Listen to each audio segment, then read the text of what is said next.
Morning, everybody. I wanted to start this little talk with just saying thank you. Thank you for opening all my emails.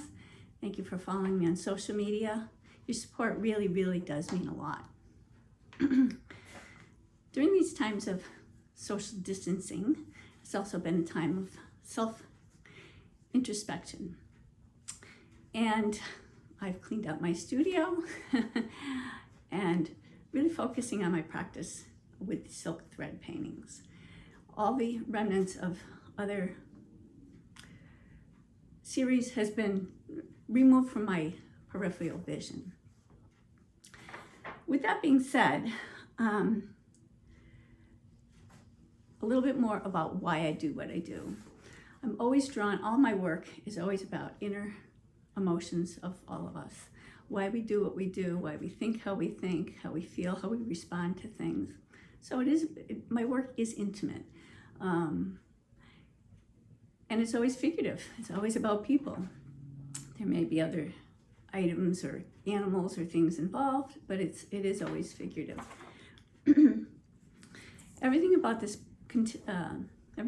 silk thread paintings is very sensual, not just emotional. And from the subject matter down to the materials.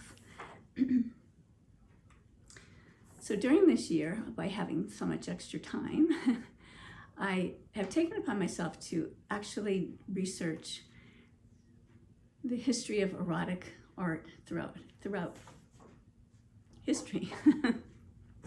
To date, the earliest imagery I have been able to document or find is from China in the early 400s.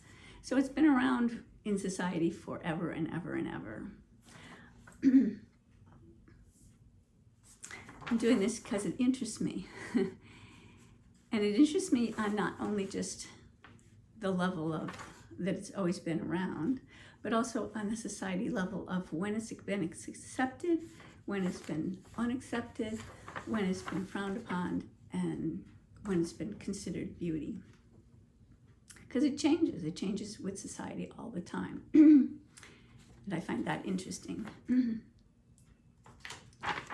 So my objective, thinking of my objective, because sometimes you work so hard and you're so focused on what you're doing, you don't step back to think of what you're actually trying to do or saying.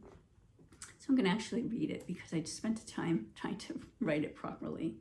My aim is to bring forth awareness and acceptance of female sensuality in our contemporary society, not as exploitation, but just as human beauty. Thanks again so much for following my work and being a supporter.